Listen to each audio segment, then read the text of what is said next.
Assalamualaikum warahmatullahi wabarakatuh. Perkenalkan, nama saya Rizky Hasanah dengan NIM 2107090001, Prodi Ilmu Perpustakaan dan Sains Informasi, Fakultas Ilmu Budaya. Jadi, di sini saya akan menjelaskan hama atau binatang perusak bahan pustaka pada perpustakaan dan bagaimana cara pencegahannya. Jadi video ini tujuannya saya buat untuk memenuhi UTS pada mata kuliah preservasi dan konservasi. Jadi sebelum saya membahas apa itu dan bagaimana hama atau binatang perusak bahan pustaka pada perpustakaan, pertama saya akan membahas apa itu pengertian preservasi dan konservasi. Jadi, menurut saya, preservasi itu adalah suatu kegiatan untuk melestarikan bahan perpustakaan yang mencakup semua pertimbangan manajerial. Dan yang kedua yaitu konservasi. Konservasi merupakan pengawetan yang mencakup kebijakan pemeliharaan sebagai upaya pencegahan untuk melindungi bahan perpustakaan dari suatu kejadian, yaitu suatu kerusakan. Nah, selanjutnya saya akan membahas apa itu bahan pustaka. Jadi, bahan pustaka merupakan suatu unsur penting dalam suatu atau dalam sistem perpustakaan di mana bahan pustaka harus dilestarikan karena memiliki nilai informasi yang sangat mahal. Bahan pustaka berupa terbitan buku berkala, majalah, bahan audio, CD, ROM, CAT, video, dan sebagainya. Bahan pustaka itu merupakan salah satu bagian dari pekerjaan perpustakaan yang mempunyai tugas mengembangkan koleksi-koleksi yang menghimpun perpustakaan atau informasi dalam segala macam bentuk, baik seperti buku, majalah, brosur, tukar-menukar, maupun pembelian. Jadi selanjutnya saya akan membahas apa sih hama atau binatang perusak pada bahan pustaka itu. Ini merupakan beberapa binatang atau hama perusak yang ada dalam bahan pustaka. Yang pertama ada fungi, yang kedua kecoa, ketiga bookworm, yang keempat rayap, kelima kutu buku atau sering disebut dengan book lice, yang keenam yaitu moths, yaitu sama dengan ngengat, yang ketujuh bedbugs, yaitu kepinding, yang kedelapan yaitu binatang pengerat atau tikus. Baik, masuklah kita pada binatang yang pertama yaitu fungi. Fungi ini merupakan tumbuhan multisel yang tidak berklorofil. Makanannya diambil dari sumber kehidupan lain atau dari benda mati. Jadi fungi terdiri dari cabang-cabang halus, membentang seperti benang dan menyebar di atas permukaan pertumbuhannya. Jadi pada kertas merupakan media yang ideal untuk dihinggapi fungi. Selanjutnya untuk binatang yang kedua yaitu kecoa. Jadi kecoa ini hidup di daerah tropis dan dengan warna coklat kehitaman, makanannya kanji atau perekat, yaitu mengeluarkan cairan pekat warna hitam yang membentuk noda dan sulit dihilangkan. Untuk binatang yang ketiga atau hama perusak bahan pustaka yang ketiga yaitu bookworm. Bookworm ini merupakan kertas berakibat berlubang-lubang bertelur di atas kertas atau dalam punggung kertas sehingga dapat merusak bahan pustaka. Hama yang keempat atau binatang yang keempat yaitu moths atau ngengat. Ngengat ini mempunyai kepompong berwarna putih, tidak berambut, kepalanya hitam dan panjangnya sekitaran 2 mm. Makanannya adalah kain, kadangkala sampul buku yang terbuat dari kulit. Meletakkan telurnya di celah-celah atau lubang, baik di lantai atau di tembok atau tempat-tempat tersembunyi sehingga bisa menyebabkan kerusakan pada bahan pustaka. Nah, selanjutnya binatang atau hama perusak bahan pustaka yang satu ini sudah tidak asing lagi kita dengar, yaitu rayap. Rayap ini hidup subur di daerah tropis, hidup berkelompok dalam koloni yang terorganisasi. Makanannya yaitu rak atau pintu kayu atau rayap basah hidup dalam tanam, dan rayap yang kering hidup di dalam kayu. Jadi yang biasa karena bahan pustaka sering disimpan dalam kayu atau rak, jadi yang sering ada di dalam bahan pustaka itu rayap kering yang hidup di dalam kayu. Dan dalam waktu yang singkat, rayap dapat menghabiskan kertas, dan itu juga dapat merusak bahan pustaka.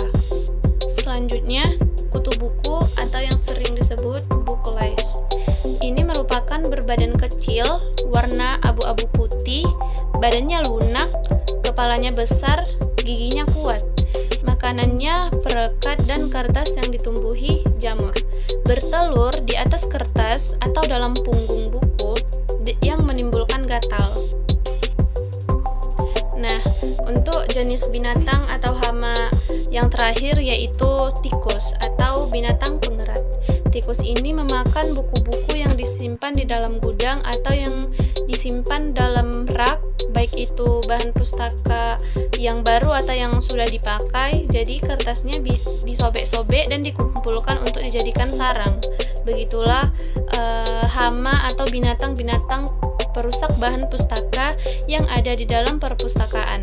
Dan selanjutnya, saya akan membahas bagaimana cara pencegahannya atau cara pencegahan supaya hama atau binatang tersebut tidak dapat atau merusak bahan pustaka tersebut. Nah, cara yang pertama yaitu ruangan kita harus selalu bersih. Pastikan di dalam ruangan perpustakaan atau ruangan bahan pustaka harus selalu bersih, atau tidak boleh membawa makanan atau minuman supaya agar sisa-sisa makanan atau minuman tidak tertinggal sehingga mengundang serangga atau binatang pengerat. Yang kedua, pengontrolan secara berkala.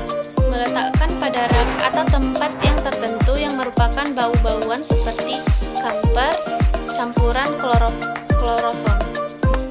Nah, langkah selanjutnya untuk pencegahan hama atau binatang perusak bahan pustaka yaitu dengan melakukan fumigasi. Fumigasi yaitu suatu kegiatan pengendalian hama yang bersarang maupun memakan arsip maupun bahan kertas lainnya dengan menggunakan pestisida yang berbentuk gas pada tempat penyimpanan arsip, yaitu sama dengan membasmi hama. Jadi dengan tindakan fumigasi tersebut yaitu serangga atau binatang lainnya akan musnah.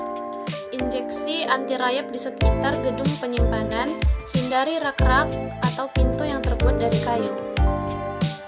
Untuk rak dan lemari harus terbuat dari bahan anti serangga atau tahan karat. Yang kedua, harus sesuai dengan ukuran buku yang akan disimpan. Yang ketiga, buku-buku yang besar dan tebal harus direbahkan di atas rak untuk menghindari kerusakan secara fisik. Yang keempat, peta-peta harus dihamparkan dalam laci-laci yang sesuai dengan ukurannya. Nah, untuk pencegahan dari bencana alam, yaitu bahan perpustakaan yang kehujanan atau kebanjiran harus dikeringkan secepatnya dalam ruangan yang hangat. Yang kedua, koleksi tersebut tidak boleh dijemur di bawah panas matahari secara langsung. Jadi, tindakan ini biasanya dipakai orang dengan tindakan preventif untuk mencegah kebakaran, yaitu dengan kabel listrik harus diperiksa secara berkala. Yang kedua, bahan yang mudah terbakar harus dijauhkan dari bahan perpustakaan. Yang ketiga, melarang orang merokok di dalam ruangan perpustakaan. Nah, untuk bencana alam ini, alarm seperti smoke detector harus dipasang untuk mengetahui dengan cepat adanya kebakaran. Alat pemadam harus diletakkan di tempat-tempat yang mudah dijangkau sehingga jika terjadi kebakaran, kita mudah melakukan pertolongan pertama. Untuk yang ketiga, alat pemadam kebakaran ini harus berupa gas karbon dioksida, yaitu bukan air.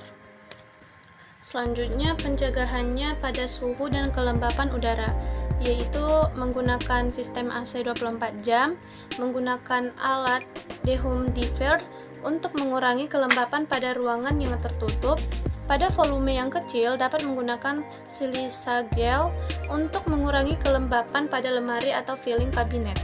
Yang terakhir, pengawasan yang teratur terhadap suatu kelembapan dengan menggunakan alat psikometer yang dipasang pada ruang penyimpanan. Dalam pencegahan cahaya, usahakan baik dari sinar lampu atau matahari tidak langsung menyinari buku pada bahan pustaka. Yang kedua, tempelkan pada kaca jendela lembaran plastik plexi atau gelas pada yang dapat menyerap sinar matahari. Yang ketiga, gunakan lampu neon untuk menerangi ruangan buku karena terangnya akan merata. Untuk cara pencegahan pada polusi udara yaitu membersihkan ruangan debu dengan vacuum cleaner secara berkala dan teratur, dan di dalam ruangan dipasang alat pembersih udara. Alat ini dapat menyerap gas-gas pencemar udara dan terdapat filter untuk membersihkan udara dari partikel debu. Baik, kesimpulan dari pencegahan dan apa tujuan pencegahan kerusakan pada bahan pustaka dalam perpustakaan ini yaitu satu, kerusakan yang lebih parah dapat dihindari. Yang kedua, koleksi yang terkena penyakit dapat diobati dan bisa diperbaiki. Yang ketiga, koleksi yang masih dapat terhindar dari penyakit maupun kerusakan lainnya bisa diatasi. Yang keempat, kelestarian fisik bahan pustaka pun terjaga. Yang kelima, kelestarian informasi yang terkandung dalam bahan pustaka tersebut dapat terjaga. Baik, cukup sekian penjelasan saya mengenai hama atau binatang bahan pustaka yang dapat merusak pada perpustakaan dan bagaimana cara pencegahannya. Mohon maaf jika ada kekurangan dalam penjelasannya, dan saya pamit undur diri. Assalamualaikum warahmatullahi wabarakatuh.